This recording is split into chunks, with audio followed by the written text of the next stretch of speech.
Hey friends. Whew. So I've had a bit of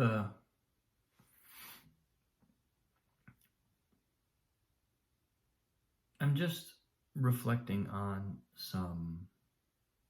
I think this is coming out of, in some ways, my own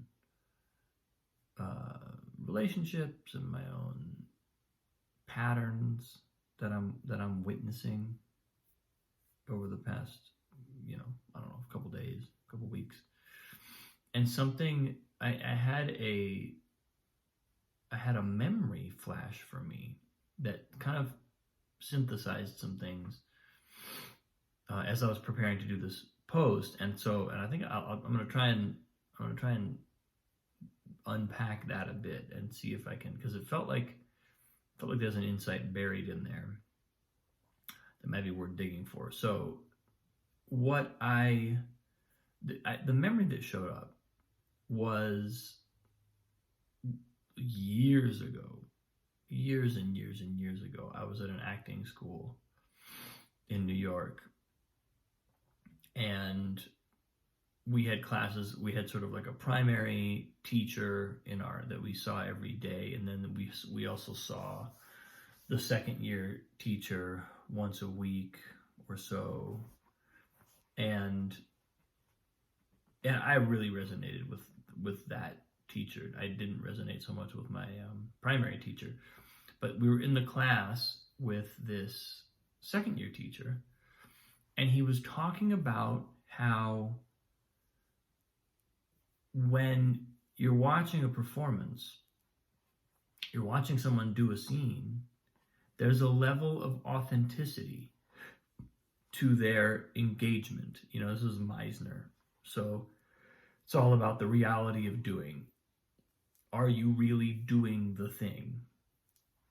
The definition of acting that I got from that training was living truthfully under a given set of imaginary circumstances.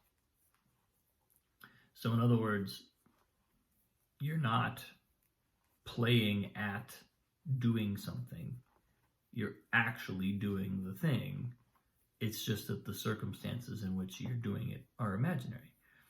And it's a kind of a cool definition that I found powerful and compelling. And what this teacher said was, you've never been fooled by somebody who's pretending to do the thing, but not really doing the thing. He said, you've never been fooled, right? It was kind of a rhetorical question. And I just remember how powerfully I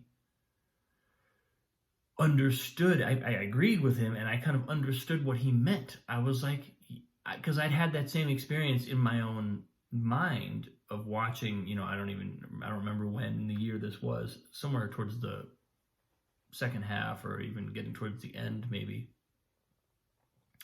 And I'd had the thought, you never don't know. It's always clear when someone is really doing the thing versus when someone is pretending to do the thing, versus when the emotion about the thing is real and direct, and it's actually coming off of the thing, off of the activity or the other person, and when the emotion is imposed or unreal, and the thing is just a proxy. Because one of the big things in acting school is like, how emotional can you get? But especially as young actors, we're inclined to produce a bunch of emotion however we can, and then hopefully we'll be able to point that emotion somewhere in the direction of the scene that we're doing or the other person we're working with or whatever. But it's a kind of manufactured feeling, and you've never been fooled. You've never been fooled as to whether that's real or whether or that situation, which is kind of a manufactured artificial one, and the one where the reality of doing really kind of takes over. And so that memory popped up for me kind of in the context of life, and I'm realizing this is both an observation that I've made of other people when I'm in, whatever kind of interactions I have in my various relationships, but also of myself. It's also something that shows up that I haven't, and it's basically about authenticity of self, truly being there, truly being present. And there's an alignment between the words we say and the risk we're actually taking, it's not necessarily only the risk, but it's an availability, a vulnerability, an openness, a realness that a lot of times contains a risk, but other times it doesn't necessarily have to. But there's a relationship between this principle of acting, or this truth that I experienced in a kind of theatrical, creative domain, and the way things work in life. Because it's like you've never been fooled as to when someone's being really real with you and when they're not. You've also never been fooled by, I've also never been fooled by my own pretense. There are ways in which I know I know when I'm pretending to be present, or when I'm pretending to be connected, or when I'm pretending to be available, but I'm really not. Or at least I'm only partially so, And I think,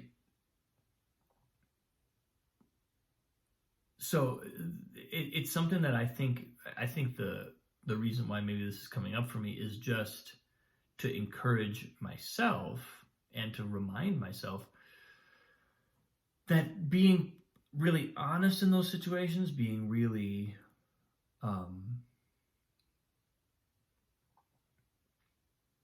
transparent to myself is okay. I would rather be transparent to myself and a little cringy because of what I see than opt to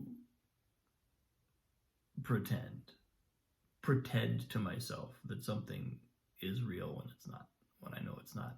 Because that's possible. We can actually pretend to ourselves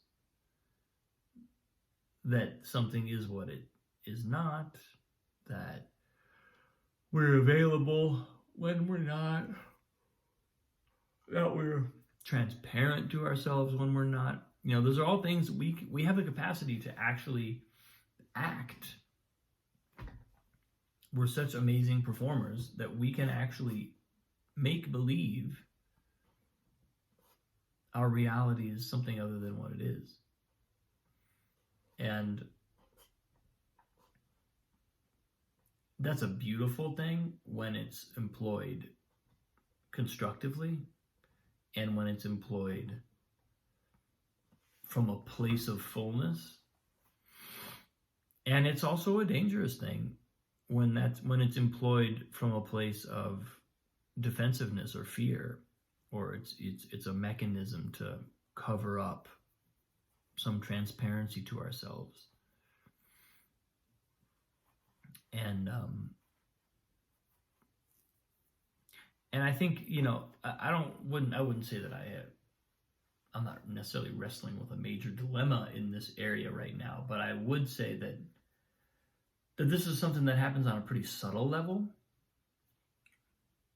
and it happens kind of quickly. It's the kind of thing that can come up and just kind of like, there'll be a quick moment of inauthenticity that we don't observe, or that we like observe and then we kind of like we look away. It's that kind of like look away. We're seeing something we don't quite like and we look away. And I think so, I take this memory arising and my own lending some significance to that, to just be a sign or an encouragement, a nudge to lean into that cringiness. It's not fun. That's the thing. I mean, that's something even with regard to this post, as early on, I recognized that unless I'm on my own edge and at least ready in any moment to step into a territory, to step into an aspect of my own being, to witness a pattern and then reveal it. Unless I was willing to do that, I was going to run out of gas on a post like this real quick.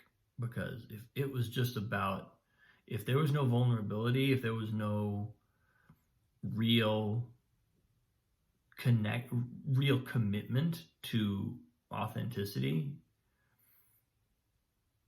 I was going to be both bored and almost, it was going to suck the life out of me. It was going to mean that I just would never have the energy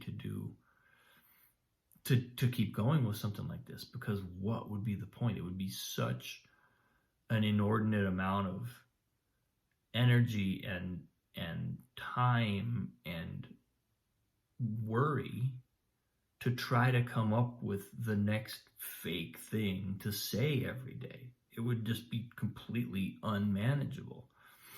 And I learned that on like day 9. I would have, I probably knew it all along, but I'm saying it really showed up for me early in the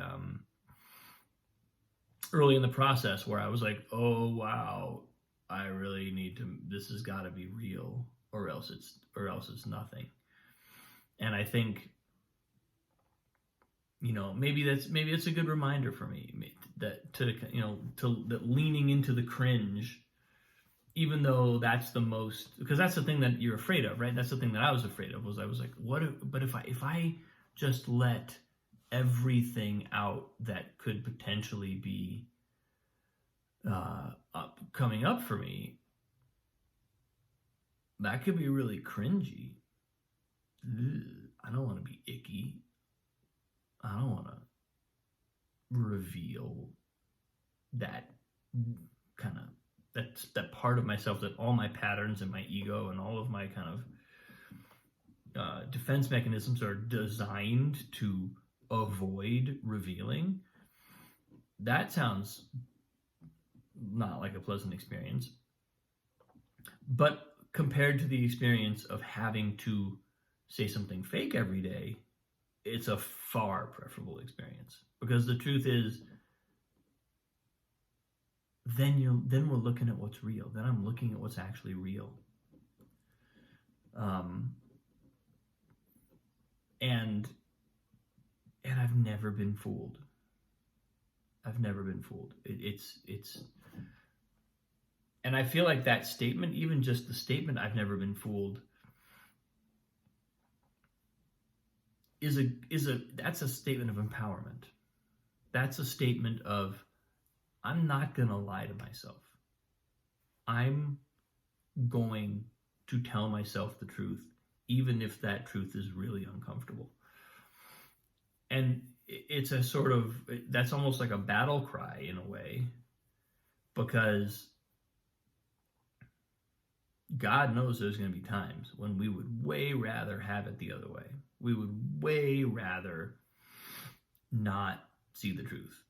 If we're human, and if we're living a life where we're growing and extending ourselves and reaching beyond our own limitations, then we're gonna find it's gonna be those cringy moments of our ego extending itself, and then the moment of witnessing happens, whether it's someone else sees us, whether it's external witnessing or just internal witnessing. There's that, ooh, oh, baby, I don't like, baby, can you just look away? It's that moment that we're all kind of afraid of. That's the big moment. But if you think about it, that's the big moment that we're all so afraid. I mean, that's the big moment that's like makes public speaking the most feared thing in America, more than death. And that's the thing that we're so afraid in our relationships or our friendships or our social groups that it's going to happen, and we're going to be that person who like made the big cringy moment happen. That's the thing we're so afraid of. You know, it kind of like, it's both a battle cry to say we've never been fooled, and it's also a way of reminding us how ho-hum our actual fears always are. Our fears are always about something small enough that if we could really see it for what it is, it'd be dwarfed by our potential and by our capacity, by our being, by our spirit.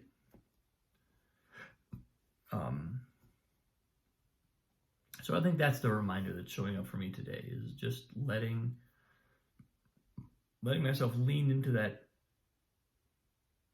cringe if necessary, and remind myself that I've never been fooled. Remind myself that I've always known the truth. Even when I haven't told the truth, I've known the truth. And that's, if I can admit that, I'm taking steps towards also telling the truth more often, and not even, and just radiating honesty, radiating that, as opposed to trying to hide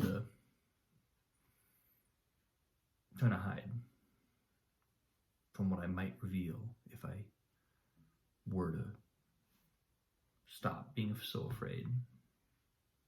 So that's what's showing up today, folks. Thanks for watching. I love you. Appreciate you. You've been with me on this journey now for a lot of posts, and I truly, deeply appreciate each and every one of you in the conversation. So thank you. Love you. Have a great day. I'll see you tomorrow.